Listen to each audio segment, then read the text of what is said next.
چند بنیادی مشاغل جو نبی اکرم صلی اللہ علیہ وسلم اس ماہ رمضان المبارک میں ادا فرماتے تھے، ان میں سے چند ایک یہ ہے۔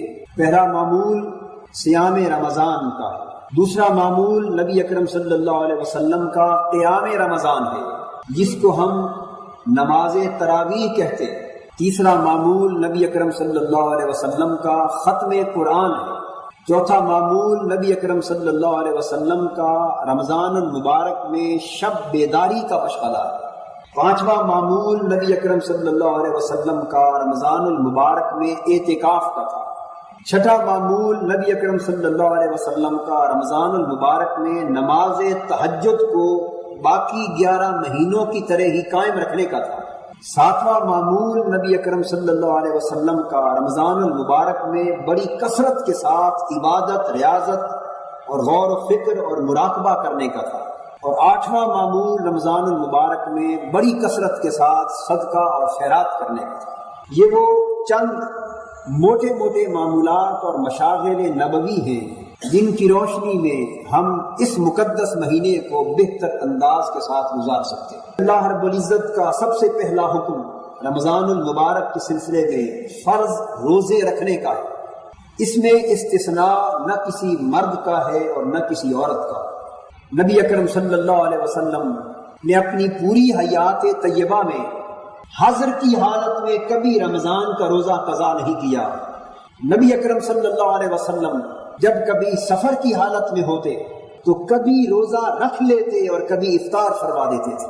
حضرت عائشہ صدیقہ رضی اللہ تعالیٰ عنہ فرماتی کہ رمضان میں جو روزے میرے ذمے رہ جاتے تھے میں اگلے رمضان سے پہلے شعبان تک پورے 10 مہینے ان روزوں کی قضا نہ کرتی کہ ممکن ہے کہ میں روزے کی قضا کر رہی ہوں اور حضور مجھے اپنی خدمت کے لیے طلب فرما لے اور میں حضور کی خدمت سے محروم رہ جاؤں۔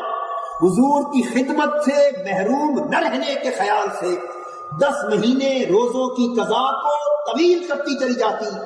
جب رمضان قریب آنے کو ہوتا تو شعبان میں حضور کی کثرت کے ساتھ روزے رکھتے تھے، اس لیے مجھے بھی بڑی آسانی سے روزے رکھنے کا موقع مل جاتا اور پچھلے رمضان کے روزوں کی قضا میں اگلے رمضان سے پہلے ماہ شعبان میں ادا کر لیتی تھی۔ اس سے فقہا نے یہ مسئلہ بیان کیا ہے کہ عورت نفلی روزہ بھی اپنی خامد کی اجازت کے بغیر نہیں رکھ سکتی۔ نبی اکرم صلی اللہ علیہ وسلم نے فرمایا تسحروا فإن فی السحور برکۃ، روزہ رکھنے والو سحری ضرور کیا کرو، تمہیں اندازہ نہیں کہ سحری کے کھانے میں بھی اللہ نے بڑی برکت رکھی۔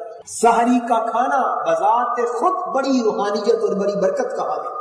ایک برکت تو اس کی یہ ہے کہ سحری سے دن کے روزے کو مدد ملتی، اور ایک برکت یہ ہے کہ سحری سراسر نور ہے، سحری کھانے سے قلب و باطن کی ظلمتیں دور ہوتی اور انسان کے اندر کو روحانیت کا اجالا نصیب ہوتا۔ حضور نے یہ بھی فرمایا کہ ہمارے روزے اور یہودیوں کے روزے میں فرق یہ ہے کہ ہم سحری کرتے ہیں، یہودی سحری نہیں کرتے۔ اور پھر ایک لطف کی بات یہ ہے کہ سحری میں حضور نے تاخیر کو پسند فرمایا۔ نبی اکرم صلی اللہ علیہ وسلم نے فرمایا افطار میں جلدی کیا کرو اور سحری میں تاخیر کیا کرو۔ تو سحری کرتے ضرور تھے لیکن آخر وقت میں جا کے کرتے تھے، بہت جلد نہ کرتے تھے۔ اس کے مد مقابل افطار کے لیے تاجیل کا حکم صادر فرمایا۔ حضور صلی اللہ علیہ وسلم ارشاد فرماتے لا یزال الناس بخیر ما اجل الفطر، کہ میری امت کے لوگ اس وقت تک نیکی اور بھلائی پر قائم رہیں گے جب تک وہ افطار میں جلدی کریں گے۔ جب تک افطار جلدی کرتے رہیں گے اس وقت تک نیکی کا دامن ان کے ہاتھ سے نہیں چھوٹے گا۔ اور حضور نے یہ بھی واضح فرمایا کہ افطار میں تاخیر کرنا یہودیوں کا شیوا ہے۔ حدیث پاک میں ہے، بخاری اور مسلم میں احادیث آتی کہ یہودی افطار کے لیے ستاروں کے نظر آنے کا انتظار کرتے، ستاروں کا انتظار کرتے۔ جب آسمان پر ستارے چمکنے لگتے ہیں تو یہودی تب افطار کرتے ہیں، اور اس کے برعکس حضور نے فرمایا کہ تم ستاروں کا انتظار نہ کیا کرو۔